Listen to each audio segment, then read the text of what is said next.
శర్మ గారు పద్యాన్ని రాశారు. అయితే నేను దేవి భాగవతం రాశాను. దాంట్లో కూడా నాకు వస్తున్న పద్యాలంటే కొంచెం ఇష్టం కాబట్టి నేను కూడా పద్యాలను రాశాను. మర్చుకుని చదువుతాను. ఒకవైపు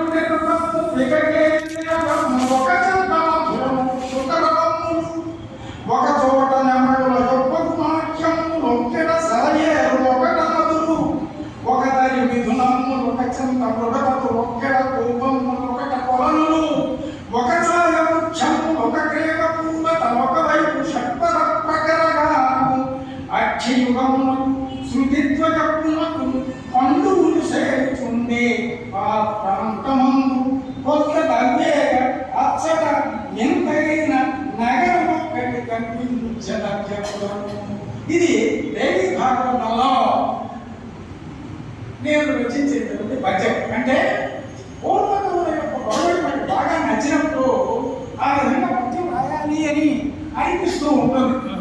ఆ విధంగా రాస్తే బాగుంటుంది. ఇక సీతా కళ్యాణ ఘట్టంలో సీతా కళ్యాణ ఆ ఘట్టంలో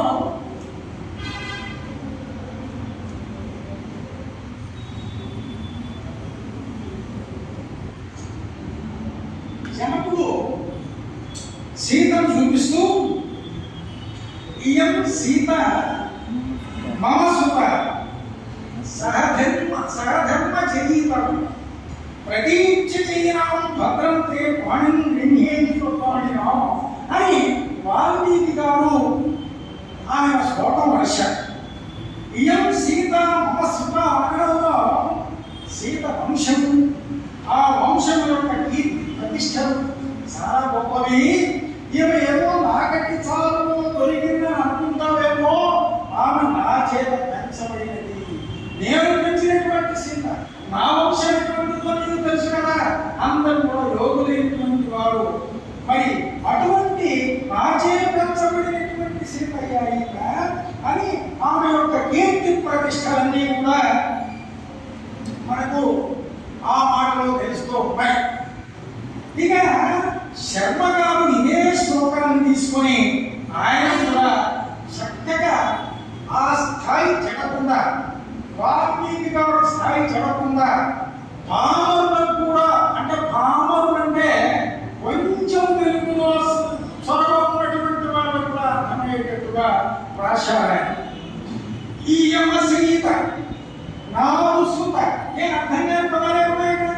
ఈ యమ సీత నాలుగు సుత ఇంకా కొత్త సహధర్మశీలయ్యి కొత్త వెతుకొచ్చే నీ యొక్క కొత్త సహధర్మశీలయ్యి వాయక నిన్ను నీడవలే భవ్య పతివ్రతయము సుమ్ము. ఎంత సులభంగా ఆ శ్లోకాన్ని తెలుగులోకి రాశాడు. ఆయన యొక్క కదలీపాకం అంటే ప్రౌఢంగా రాసేటువంటి కవి సులభంగా రాయాలంటే చాలా కష్టమైనటువంటి పని. కానీ ఆ సులభమైనటువంటి శైలిలో పద్యం రాయడం అంటే అంత చిన్న విషయం కాదు. నేను అనుకున్నాను మొట్టమొదట రామాయణం గురించి మీరు చెప్పాలా అని సారి నాకు చెప్పినప్పుడు అబ్బో ఆయన శైలి ప్రౌఢమే, ఆ ప్రౌఢమైనటువంటి కావ్యాన్ని నేను చెప్పగలనా అని అనుకున్నాను. అయినా మనం ప్రయత్నించాలైనా కాదని చెప్పుకున్నాను. సరే అన్నాడు. పుస్తకం తీసుకొని చూసుకుంటే చాలా చక్కగా ఉన్నాయి పద్యాలు, చాలా అలవోకగా నడిచిపోతూ ఉన్నాయి. ఆయన భక్తములు కలుగుతున్నాయి గ్రహించుచు పాణిచే ఈ అమరాంగ్యం కొమ్ము అనుచు నేర్పడ పోషము ప్రీతితో ఆ జలాన్ని పోసాడు. కన్యాదానం చేస్తూ ఆ జలాన్ని పోసాడు. అంటే ఆ విధంగా సీతను కన్యాదానం చేశాడు. ఆ సీత యొక్క గొప్పతనం, ఆమె ఎలా పతివ్రతలాగా నిన్ను ఛాయలాగా అనుసరిస్తుంది, అంటే నిన్ను నీడలాగా అనుసరిస్తూ, అంటే పరమాత్మ ఆయన పరమాత్మ అయితే ఆయన ఛాయ ఏమిటంటే మాయ. ఆయన యొక్క మాయాశక్తియే, ఆయనలో ఉన్నదే మాయాశక్తి, పరమాత్మలో ఉన్నదే మాయాశక్తి. ఆ మాయాశక్తి ఎప్పుడైతే అంతలో మనం ప్రదర్శిస్తోంది. లోపల సూక్ష్మంగా ఉన్నటువంటి ఈ జగత్తంతా మనం ప్రదర్శిస్తోంది. ప్రదర్శిస్తూ ఉంటే ఆయనే ఒక ఒకసారి కూర్చున్నాడా? కాదు. ఆ శక్తి బయటికి ఎక్కడెక్కడికి వచ్చిందో ఆయన అక్కడెక్కడికి వచ్చి కుమ్మరి కుండలు చేస్తే కుమ్మరి నిమిత్త కారణమైతే మట్టి ఉపాదాన కారణం, కానీ కుమ్మరి కుండలోకి రావడం. ఇక్కడ నిమిత్త కారణము ఉపాదాన కారణము రెండు కూడా పెట్టే కానీ ఆయన యొక్క శక్తి ఉపాదాన కారణము, ఆయన నిమిత్త కారణము. ఆ శక్తిలో ఈయన కూడా వచ్చి ప్రతి చోట ఆయన ఉంటూ ఉన్నాడు అని చెప్పడం. ఇక్కడ ఛాయ అంటే ఇదంతా కూడా ఆమె సృష్టించినటువంటిది ఆభాస. అంటే నా యొక్క ఆభాస అని పరమాత్మ చెప్తాడు. అందువల్ల ఛాయగా పరమాత్మ ఎక్కడుంటే ఆయన శక్తి అక్కడే, పరమాత్మ ఎక్కడుంటే ఆయన శక్తి నీడలాగా అక్కడే. అందువల్ల ఆ మాయాశక్తి సీత అని చెప్పడం ఛాయేవా, ఛాయలాగా నిన్ను అనుసరిస్తుంది.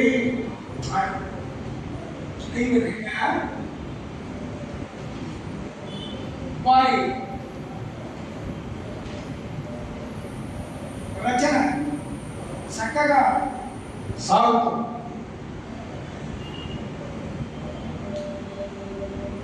ఇక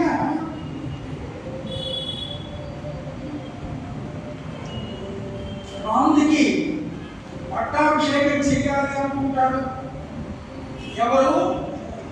దశరథ మహారాజు. సుమంత్రుని పిలిచాడు. సుమంత్రుని పిలిచి రాముడిని పిలుచుకోవడానికి పంపించాడు. రాముడు వచ్చాడు. రాముడు ఎలా ఉన్నాడు, ఆయన స్థితి ఏమిటి, ఆయన రూపం ఏమిటి అని వర్ణిస్తూ వాల్మీకి ఒక చక్కని శ్లోకాన్ని చెప్తాడు. రాముడు రాగానే దశరథుడు రాముణ్ణి ఆలింగనం చేసుకుంటాడు. ఆలింగనం చేసుకుని ఒక ఉచితమైనటువంటి సింహాసనాన్ని ఆయన చూపించి కూర్చోమని చెప్తాడు. చెప్తే అప్పుడు ఆ రాముడు ఆ సింహాసనం మీద కూర్చున్నప్పుడు ఆయన పరిస్థితి ఎలా ఉంది అంటే, తదాసన వరం ప్రాప్య యదీపయత రాఘవ రాఘవ స్వయైవ ప్రభయా మేరుం ఉదయే విమలో రవి. ఆ శ్రేష్టమైనటువంటి ఆసనాన్ని ఆ శ్రీరామచంద్రుడు అలంకరించి రాఘవుడు తన కాంతి చేత ఎలా ఉన్నాడు అంటే, ఎలా ఉన్నది అంటే ఆ పరిస్థితి ప్రభాత సమయంలో, అంటే ఉదయ సమయంలో, ప్రభాత సమయంలో స్వచ్ఛమైనటువంటి సూర్య కిరణములు మేరు పర్వతం మీద పడి ఆ మేరు పర్వతాన్ని ఏ విధంగా ప్రకాశింపజేస్తున్నాయో అట్లా ఆ సింహాసనము రాముడు కూర్చున్నందువల్ల ఆ సింహాసనం ప్రకాశించింది. ఇంకా తేన విభ్రాజిత పుత్ర సా సభాభిర్యరోచత విమలగ్రహ నక్షత్ర శారదీర్ఘ్యం వేమ్మ. ఆ శ్రీరాముడి దివ్య తేజస్సు చేత ఆ సభా ప్రదేశం అంతా కూడా ఎలా ఉందంటే, శరత్కాలంలో చంద్రుని యొక్క కాంతుల చేత గ్రహ నక్షత్రములతో కూడినటువంటి నిర్మలాకాశం చెప్పలే ఒప్పుతో ఉండదట. కానీ శర్మ గారు ఆ భావం ఏమాత్రం చెడకుండా అద్భుతంగా ఆయన పద్యాన్ని రచించారు. ఎలా ఉంది ఆ పద్యం అంటే, రవి ఉదయింప మేరు విరాజును నీతిని రామునికి చే ప్రవిమల కాంతి పీఠమట భవసిరే. చూడు, సూర్యుడు ఉదయిస్తే మేరుడు ఏ విధంగా ప్రకాశిస్తుందో రాముడు అక్కడ ఉండడం వల్ల ఆ సింహాసనం కూడా మేరు పర్వతంలాగా ప్రకాశించింది. అంటే రాముడు సూర్యుడులాగా, ఆ సింహాసనం మేరు పర్వతంలాగా ఉంది. ఇక శారద పూర్ణిమం నిషాధౌకరవారితత్వం తారకలం గ్రహరాజిచే. శారద పూర్ణిమం శరత్కాలంలో పూర్ణిమ, పూర్ణిమ దినమ నిషాధౌకరవారితత్వం. నిష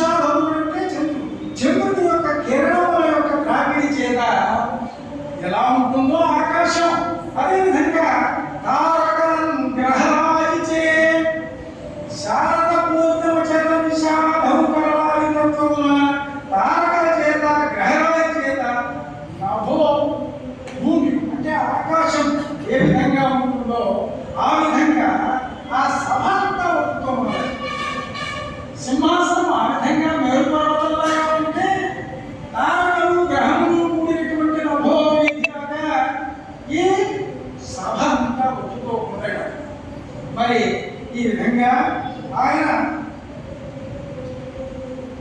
ఆ పద్యాన్ని అంత అద్భుతంగా రాశాడు. తర్వాత సరే పట్టాభిషేకం భంగమైపోయింది. కైకమ్మ 2 వరములు కోరింది. 2 వరములు కోరి అప్పుడు దశరథుడు హతాశుడయ్యాడు, ఏమీ చెప్పలేకపోయాడు. అప్పుడు ఆ దశరథుడు రాక ముందు కైక కోపగృహంలో ప్రవేశించింది. కైక కోపగృహంలో ప్రవేశించింది. అది వాల్మీకి రచించినటువంటి రచనకు అనుగుణంగానే శర్మగారు కూడా పద్యాన్ని రాశారు. ఎట్లా అంటే కరగ పుణ్యము జారి స్వర్గం నుండి భూమిని రాలిన దైవత యువతి పోలే గ్రస్త తారకయకు కాలరాత్రి పోలే ధరణి పడి ఉండే భూధం దైత దైవ. ఇక్కడ పద్యం చిన్నదే కానీ క్షీణే పుణ్యే మత్స్యలోకం విశక్తి మనకు చెప్తుంది శాస్త్రం. తన పుణ్యము నశించగా స్వర్గలోకంలో నుంచి మనం మత్స్యలోకానికి వచ్చి పడతారట. అయితే కరగ పుణ్యం జారి స్వర్గం నుండి జారి కింద పడినట్టుగా ఉందట. ఎవరు? కైక. ఎట్లంటే ఈ పుణ్యము కరగడానికి కారణం ఏంటంటే మంథర యొక్క బోధ. అంటే మంథర యొక్క బోధం ఎప్పుడైతే ఈమె దుర్బోధం వినిందో, విని దాన్ని అమలుపరచాలని అనుకున్నదో ఆమె యొక్క పుణ్యం అంతా కూడా పూర్తిగా నశించింది. అంటే ఇక్కడ మనం ఏంటి గమనించాలంటే, మనం ఎంత జాగ్రత్తగా ఉన్నా ఎవడైనా దుర్మార్గుడు మనకు దుర్బోధ చేస్తే ఆ దుర్బోధను విని దాన్ని అమలుపరచాలని అనుకున్నా కూడా మన పుణ్యం అంతా ఏమైపోతుంది? నశించిపోతుంది అనే విషయాన్ని మనం గుర్తుపెట్టుకోవాలి. కరగ పుణ్యము జారి స్వర్గం నుండి భూమిని మారిన దైవత యువతి మోనే. అట్లా మొదట కైక. కాబట్టి స్వర్గం నుండి దారి మారాలంటే వాడి పుణ్యాలు నశించినాయి. పుణ్యాలు నశించడానికి కారణం అంటే దుర్బోధ వినడం కూడా మన పుణ్యాలు నశించిపోతాయి. కాబట్టి ఇప్పుడు కూడా దుర్మార్గులు చెప్పేటువంటి బోధ మన ఇప్పుడు కూడా వినకూడదు. అదేవిధంగా కాలరాత్రి మోలే ధరణి పడి ఉంటే భూధం దైత కైక.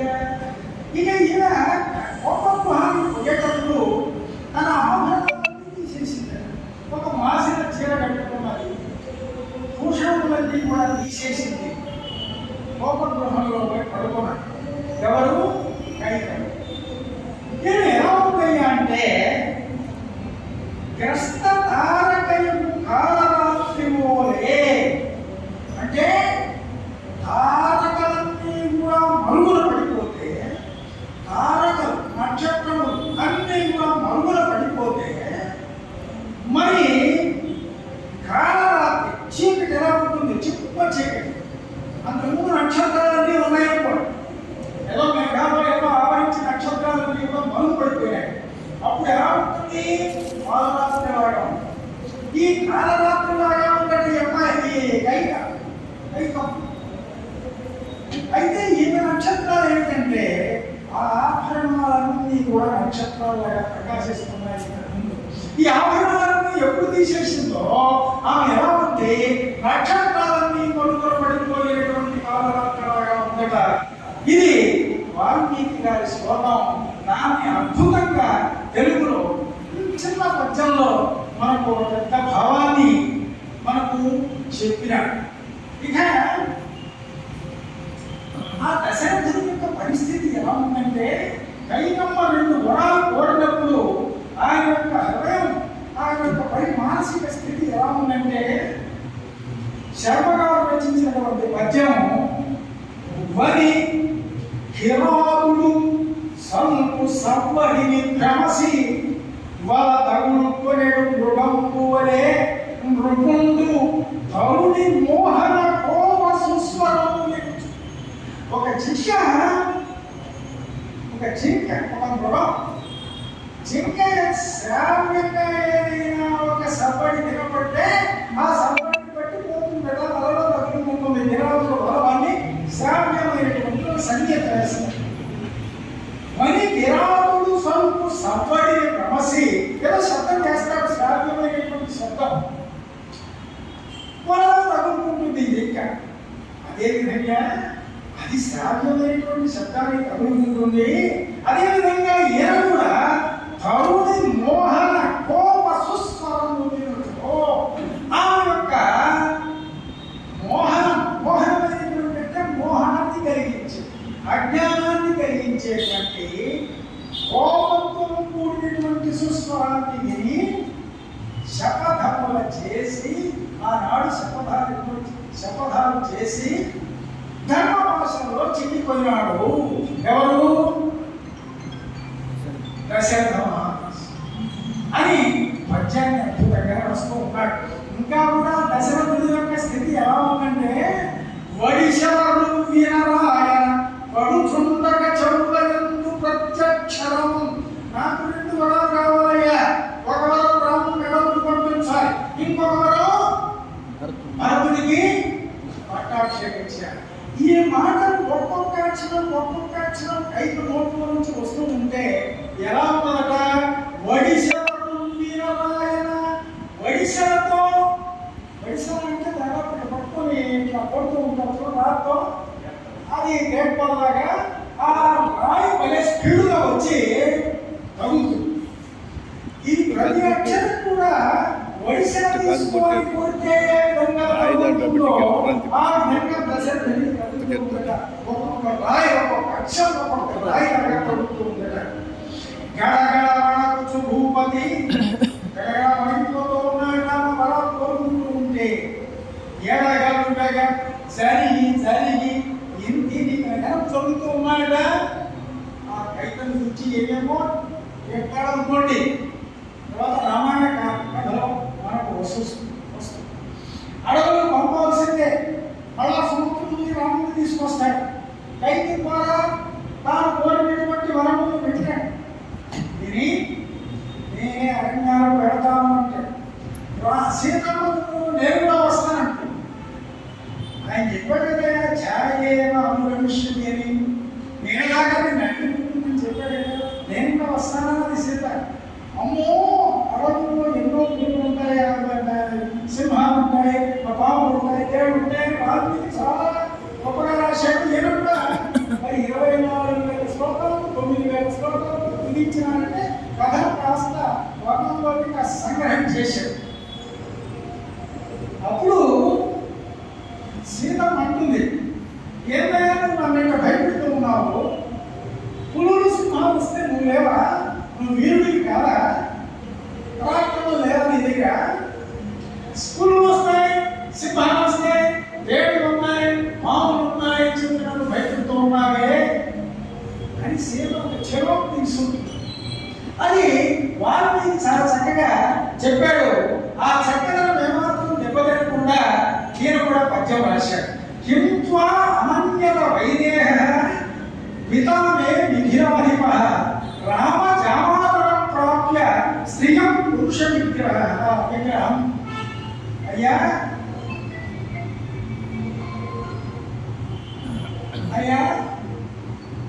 మా నాయన నువ్వేదో పరాక్రమవంతుడని నీకు ఇచ్చి పెళ్లి చేశాను, శివధనుస్సును ఎదిరించావు కదా నువ్వు.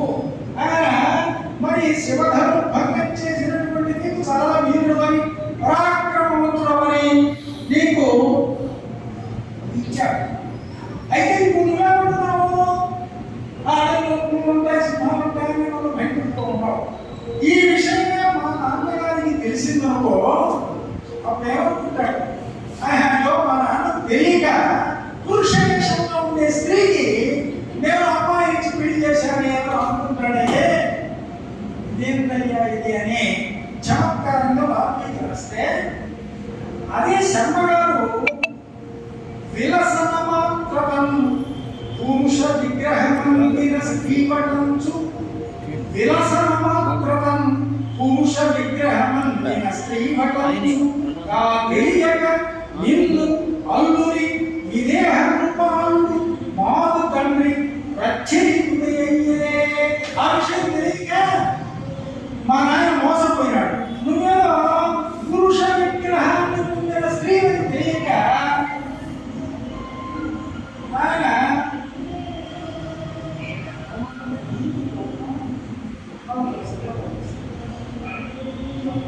కాబట్టి మా నాన్న తెలియక నీకు పెళ్లి చేశాము అని మా నాన్న ఏమనుకుంటాడు, ఈ విధంగా పురుష విగ్రహాన్ని పొందిన స్త్రీ అని ఇచ్చుంటాడు, మోసపోయినానే అనుకుంటాడేమో అని సీత చెరోక్తిగా రాముని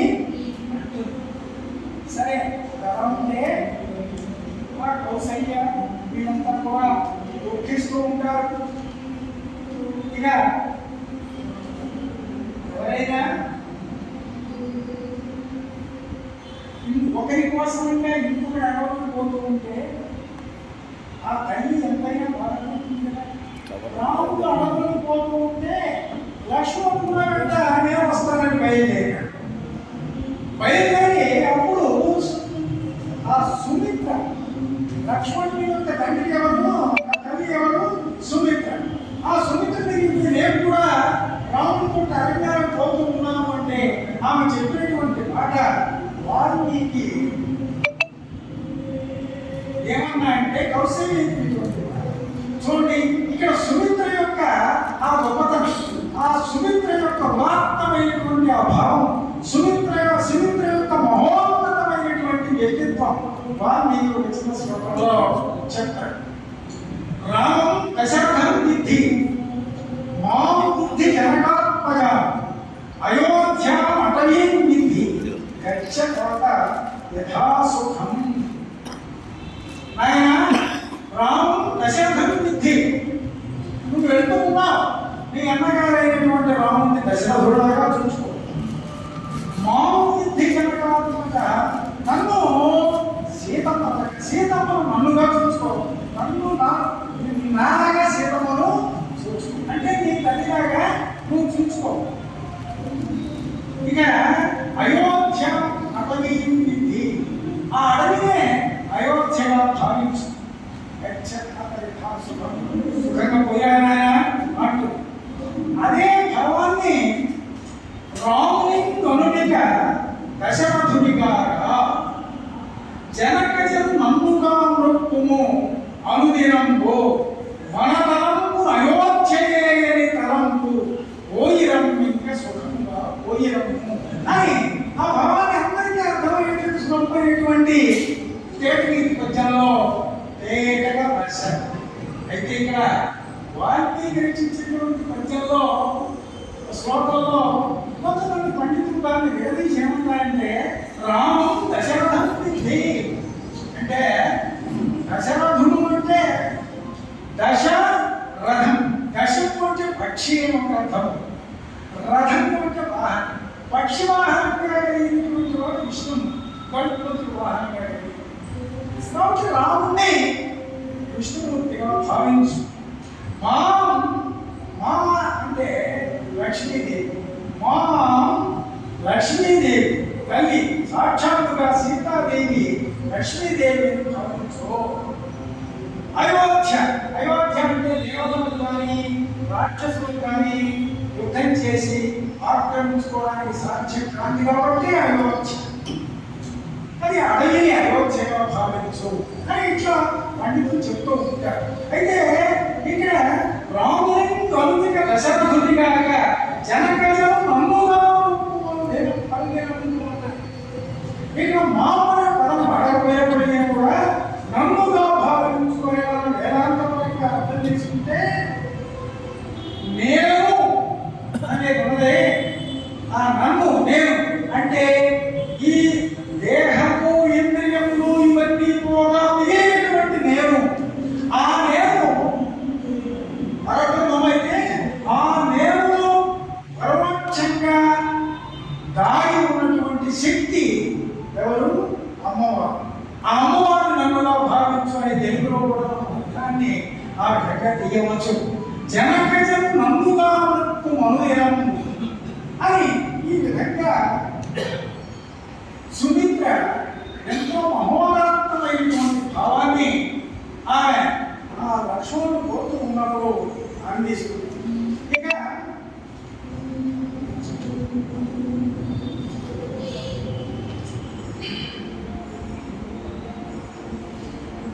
ఈమె భరతుడు రాజ్యానికి వచ్చాడు. కైక కోరినటువంటి 2 వరములు విన్నాడు. రాముడు అరణ్యాలు పోయినటువంటి విషయం విన్నాడు. విన్న తర్వాత ఆ తల్లిని ఆ కైకను దూషిస్తాడు ఆ భరతుడు. అప్పుడు ఆ కైకను దూషిస్తూ అమ్మా ఏంటి పని చేశావు అని అంటాడు. తర్వాత కౌశల్యం దిగిపోతే కౌశల్యం ఆయన్ను నిందిస్తుంది. ఎవరిని? భరతుడు. ఏమైనా నీకంత రాజ్యమే కావాలనుకుంటే మా అబ్బాయి అయితే ఇచ్చుండేవాడు కదా, మరి నువ్వు ఎందుకు ఈ విధంగా వరాలిపోయావు, మా వాడు ఎందుకు అరణ్యాన్ని పంపించావు, నీ ఇది దుర్మార్గం చేశావని కౌశల్య నిందించినప్పుడు, నీకంత రాజ్యకాంక్ష ఎందుకు అని నిందించినప్పుడు కౌశల్య ఏమవుతుందంటే భరతుడు ఏమంటాడంటే అమ్మా నేను ఆ పంచీకాలు చేసి మధ్యాహ్నం రాస్తాను. ఆచార్యుడు ఉపదేశం అటవటముగా శాస్త్రవచనము దూషించు అని ఆచార్యుని యొక్క ఉపదేశాన్ని వ్యర్థంగా చేసి శాస్త్రవచనాన్ని దూషించేవాడు ఏ గతికి పోతాడో నేను ఆ గతికి పోతానమ్మా.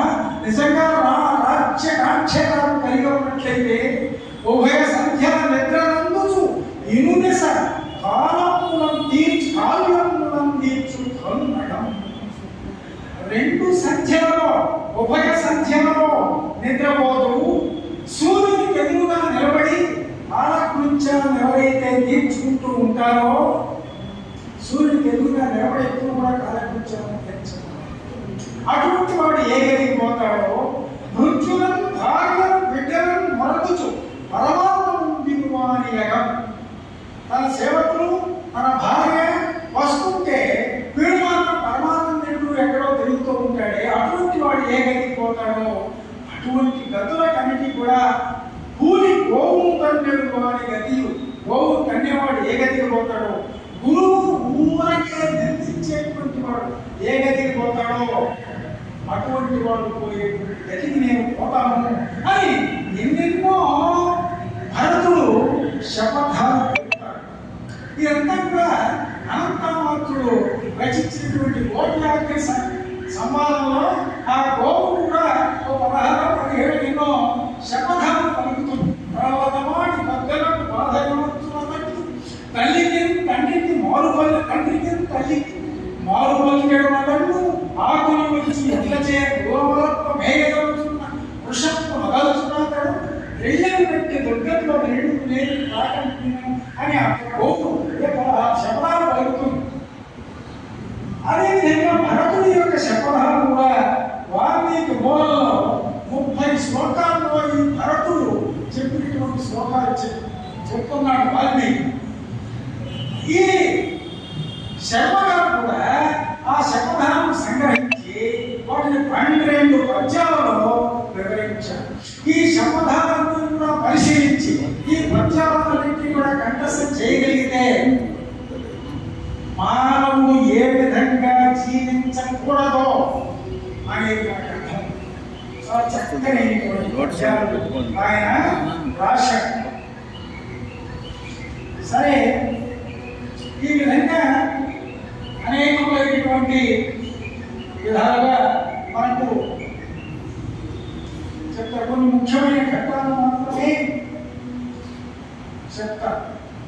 అప్పుడు సరే మారీచు ఈ సోర్పడక రావడం, సోర్పడకు ముక్కు చూడు ఉండడం, సోర్పడక ముక్కు చూడు పోసినటువంటి విషయాన్ని మొదట రావణాసురుడికి ఎవరో చెప్తే విన్నాడు.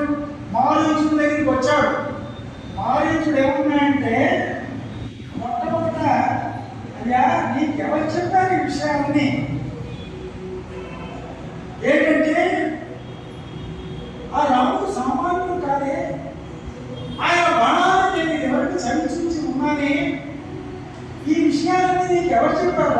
రాముడు మోసగించి ఆ సీతను తీసుకురావాలనేటువంటి విషయం నీకు ఎవరు చెప్పారు అని మారీచుడు అంటాడు.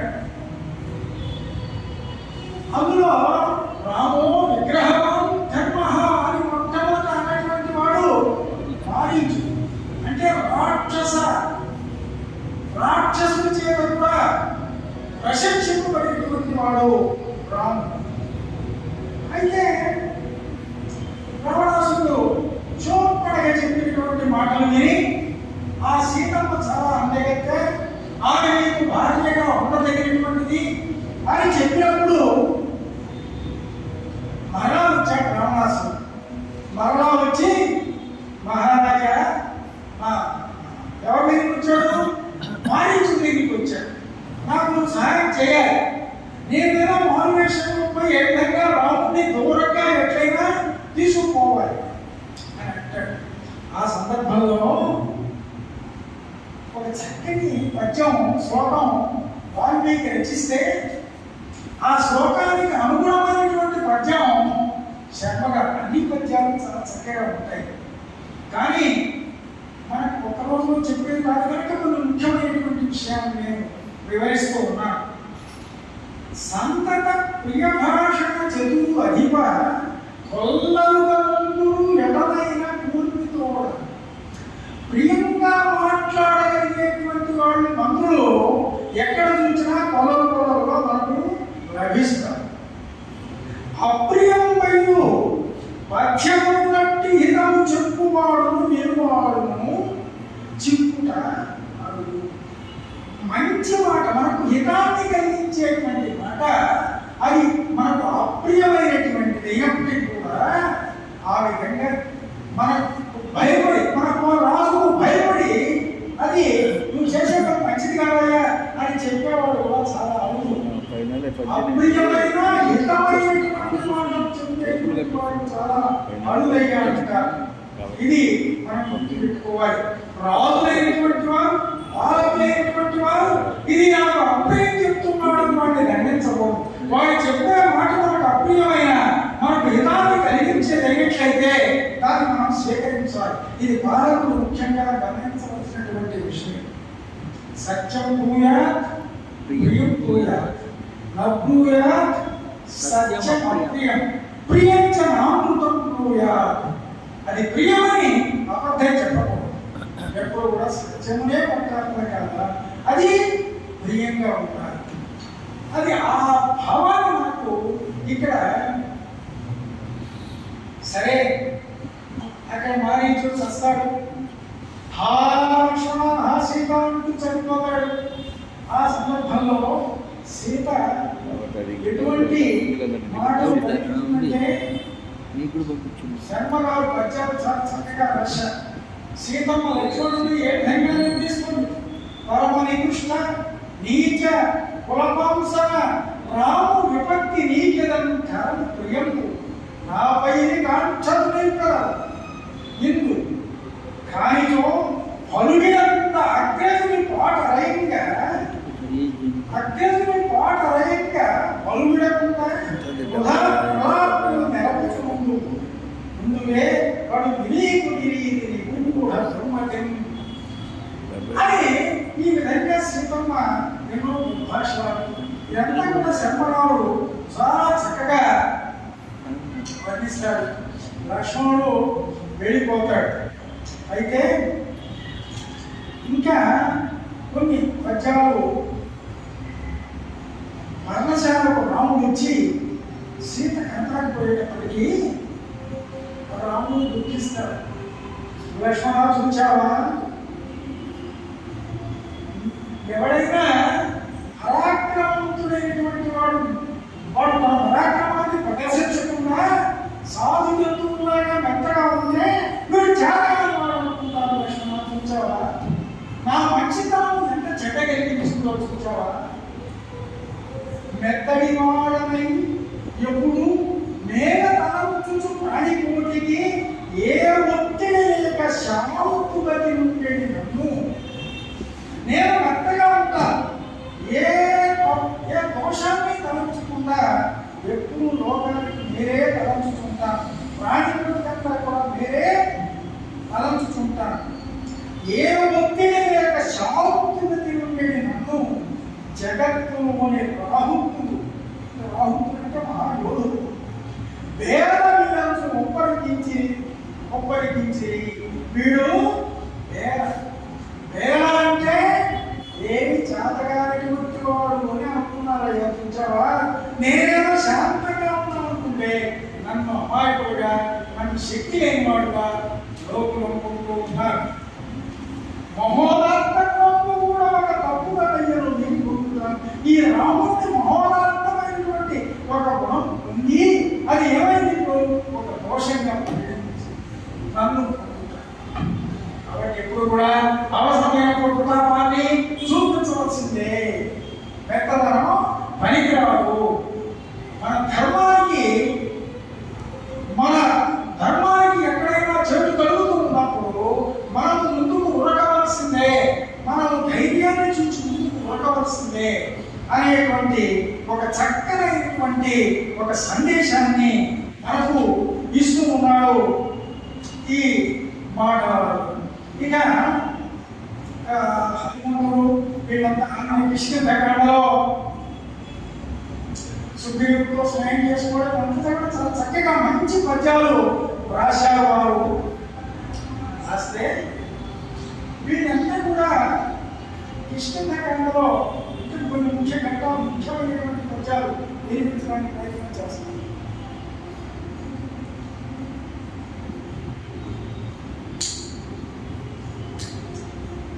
సంపాది కనపడుతుంది అంటే దక్షిణ దిశగా పోయినా కదా హనుమంతుడు ఆంగ్లంలో జామవంతులు మొదలైనటువంటి వాళ్ళు అక్కడ వాళ్ళ ముందే పడుతున్నారు.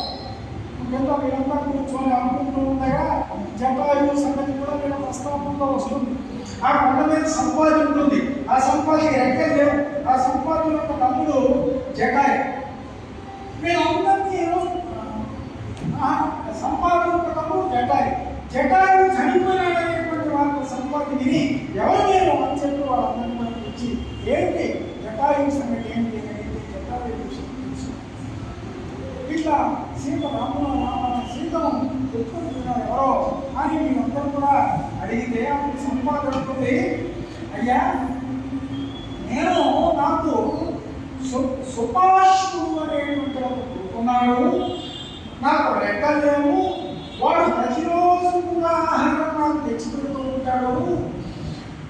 ఒకరోజు ఎందుకో చాలా ఆలస్యంగా ఆహారాన్ని తెచ్చాడు నాకు, ఏమి రాని కారణం అని అడిగాను.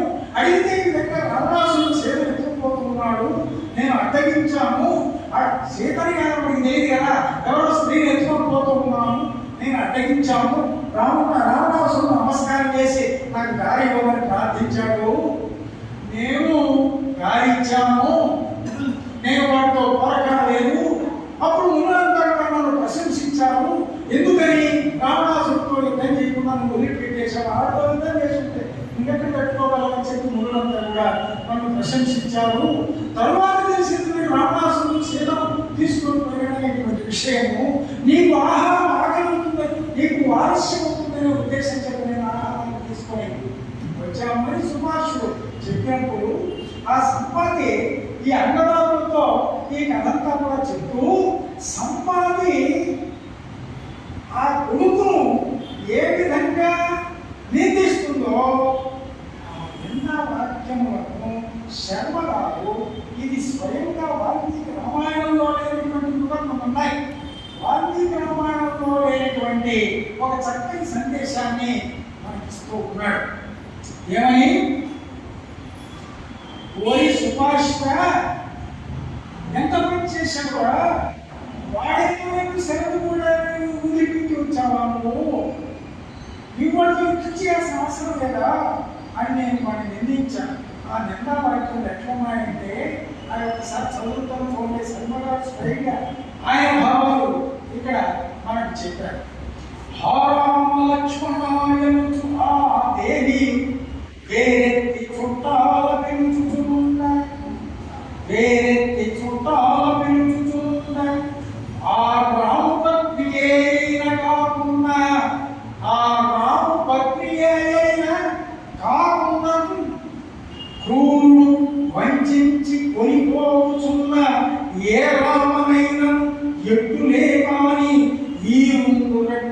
పొగడలంగవలదే.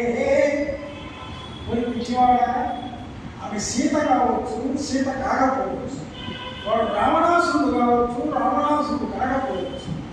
ఎవరైనా ఒక అమ్మాయిని తీసుకొని పోతూ ఉంటే ఆ అమ్మాయి ఏడుస్తూ ఉంటే, అరుస్తూ ఉంటే ఆ అమ్మాయిని రక్షించవలసినటువంటి బాధ్యత ఎవరికైనా ఉన్నదా లేదా? తప్పకుండా ఉన్నదా? పిచ్చివాడా, ఏ రామనైనా ఎడ్డులే కాని వీరుండు రక్షింపబడలంగవలదే. వాడి పరిగెత్తి వాడిని నాశనం చేసి ఆమెను తీసుకొని రావాలి కదా. దుష్టాత్మువారికి తొలగింపవలదే. ఆ దుష్టాత్ముడైనటువంటి ఆ వారి యొక్క బారి నుండి ఆ అమ్మాయిని తొలగించాలా? కష్టములో సతి కాపాడవలదే. సతికి ఏదైనా కష్టం వచ్చినప్పుడు ఆ సతిని, ఆ స్త్రీని కాపాడాలి కదా. క్రూరులు శరణము కోరినారనుచు ఊరగ విడుచుటనే. దుర్మార్గులైనటువంటి వారు క్షమాపణ చెప్పి అయ్యా కోరి రాయు అని శరణం కోరితే, క్రూరులైనటువంటి వారు శరణం కోరితే వారికి శరణం ఎప్పుడు కూడా ఇవ్వకూడదు. వారిని శిక్షించాల్సిందే క్రూరులైనటువంటి వాడిని. క్రూరులు శరణము కోరినారనుచు ఊరగ విడుచుటనే. వారిచే పడినట్టి వనితల కోడు తాను హత్యల దారిలో విడుల తలపటం ధర్మమౌనంకో. క్రూరులైనటువంటి వారి చేపడినటువంటి స్త్రీల యొక్క కోడు, దారుణమైనటువంటి హత్యలకు దారి ఓటులకు తలపడినటువంటి వాళ్ళను వదిలిపెట్టడం అది ధర్మంగా అవుతుందా? వాళ్ళ గురించి ఆలోచించకుండా ఉండడం ధర్మం కాదు కదా. ఎవరైనా సరే దుర్మార్గులు కనపడితే వాడిని ఎదుర్కోవాల్సిందే అని అంటూ ఇంకా తలపడి దుష్టులందరిదే. ఘోరాపరాధులు కుటిలాత్మలగుచు వీరులంకితులై వినయం కుటిలాత్మైనటువంటి వాడు భయంతో వినయం చెప్పి అయ్యా చంపలేసుకున్నంత మాత్రాన వాడు వదిలిపెడతావా? వదిలిపెట్టవద్దు. దారుణముగా బట్టి దండింపకుండా భయంకరంగా వాడిని పట్టి దండించాలి. వారి ఓడించుట నీకు ధర్మమవుని. వారి ఓడించుట వీరధర్మమే. వీరుని యొక్క ధర్మము అది కాదు. ఇది ఈనాడు ప్రభుత్వం వారు కానీ ప్రజలు కానీ ఎవరైనా దుర్మార్గులైనటువంటి వాడిని 10 మంది కలిసి వాడిని శిక్షించాలి కానీ వాడిని వదిలిపెట్టకూడదు. వదిలిపెడితే వాళ్ళు ఇంకెంతమంది నాశనం చేస్తారు అనేటువంటి దివ్యమైనటువంటి సందేశం ఆనాటికి ఈనాటికి మనకు ఇది ఒక ప్రజలకు ఒక సందేశంగా మనకు కనపడుతుంది. ఇక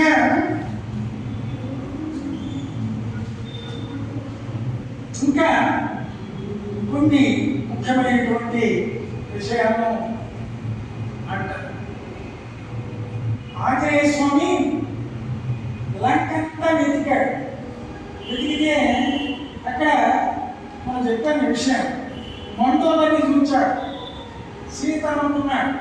అనుకుని ఆయన తన సాధారణంగా కవి సహజమైనటువంటి స్వభావంలో ఈ విషయం అనుకొని నిజంగా సంతృప్తి పడ్డాడు.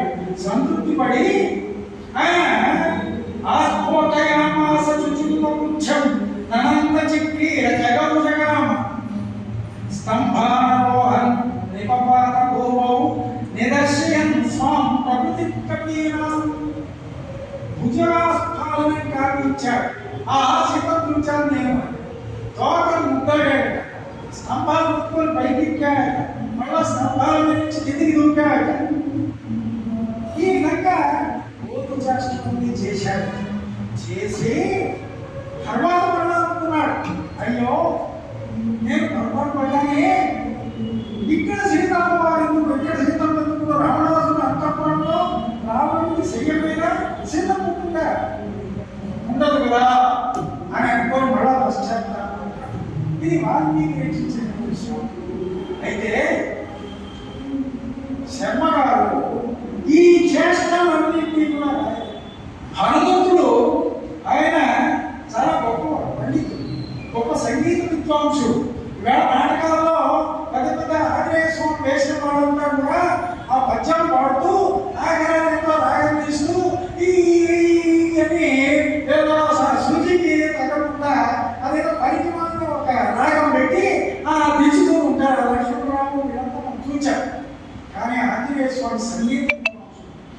ఆ తుమ్ముడు నారదుడి కూడా ఒకసారి నేను గొప్ప అనుకున్నప్పుడు ఆంజనేయ స్వామి వాళ్ళిద్దరికి జడ్జిగా ఉన్నాడు.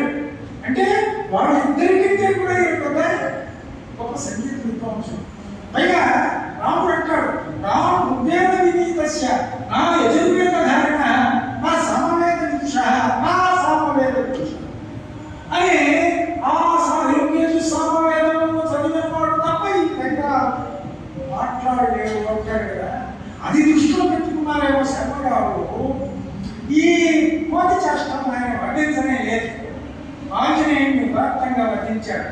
అత్యంత సుందరిని అంతఃపురేశ్వరి అయిన మండోదరి నరసి, అత్యంత సుందరి అంతఃపురేశ్వరి అయిన మండోదరి నరసి హనుమ సౌందర్య యొక్క సంపత్యం అలపోసి అవునీయ జానకి ఎదురటచ్చు హర్ష పులకిత కాపుడై అంతలోనే తెలివి ఎందుకు నాటికి తెల్లవారే అని అనుకుంటున్నాడు. తెలివి ఎందుకు నాటికి తెల్లవారే ఇది కవిత్వముగాక మరేమి చెప్పు పుట్టుకొని వచ్చి కొనబెట్టుకోో అని అంటాడు. ఈ పైకి ఎగడం, ఇంటికి ఎగడం, లోపల ముందు పెట్టుకోవడం ఇదంతా ఆయన ఏమీ చూపించవలసిన పదం.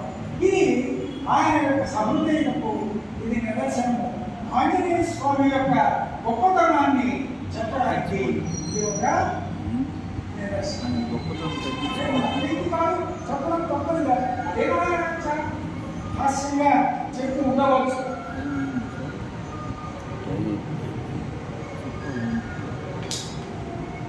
ఈ విధంగా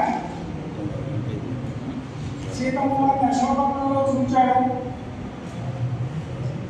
అప్పుడు సీతాదేవి రావణాసురుడు సీతాదేవిని ఈయన చెట్టు మీద కూర్చోకున్నాడు.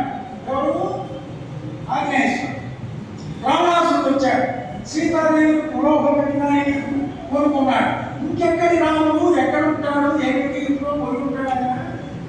కాబట్టి నువ్వు ఎవరి కోణం ఉంటే కోణం అనుభవించాలి అని అంటూ యవ్వనము అంటే భోగము అనుభవింపవలై. ఎంత సులభంగా పద్యాలు రాశారు.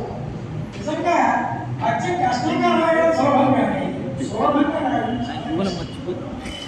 యవ్వనము అంటే భోగము అనుభవింపవలై లేకున్నా వ్యర్థము సుమ్ము గుణవై ప్రవర్తించుచు ఉదరి గడియు నేటి జన్మల మరణింపు నెట్టిలో ప్రవహిస్తున్నటువంటి సముద్రాన్ని ఆ నదీ జలము వల్ల వెనక్కి తిప్పడం సాధ్యం కాదు కదా అని ఈ విధంగా అంటాడు.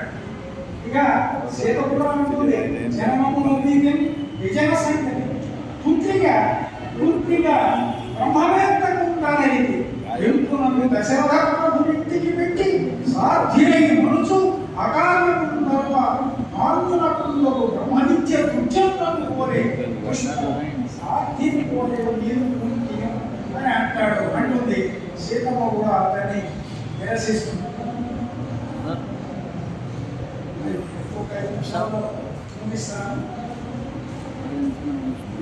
ఇంకా సీతమ్మ ఏమనుకుంటుందంటే ఈ దిష్టి బొమ్మను తగాలెట్టడం అనేటువంటి సంస్కృతి ఆనాడు సీతమ్మ చెప్పిందేమో. ఈ దిష్టి బొమ్మను ఏనాడు తగలబెడుతూ ఉంటారు. అది చూసి మన జానకి శర్మ గారు ఒక పద్యం రాస్తున్నారు. ఇది దిష్టి బొమ్మల దహనం. ఇది చెవులు దురాపు చావులకు సంప్రసములు అట్లే నీకు పారణమ్మ ఎల్ల భూతములు అరావణమయ్యగా జగం కళా జగంబికం కనవు సుఖముతో అని ముదమున సంపుచు ఉత్సవములు. నీవు చచ్చినప్పుడు ప్రజలంతా కూడా అరావణి రావణ భోగాన్ని పేరు చెప్పి అందరూ సంతోషంతో ఉత్సవాలు చేసుకుంటారు. ఇంకా ఓర్నట్టు నీరు బొమ్మలను వేడుకతో దయ్యంతులను అందరూ కూడా నీ యొక్క బొమ్మలను గ్రహిస్తారు, దిష్టి బొమ్మలను గ్రహిస్తారు అని చెప్పి ఈ విధంగా దిష్టి బొమ్మలను గ్రహించడం అనేటువంటి శర్మగారు చెప్పారు. ఇది వాల్మీకంలో ఈ దిష్టి బొమ్మను దహనం చేయడం అనేటువంటి లేదు. ఇందులో వజ్రము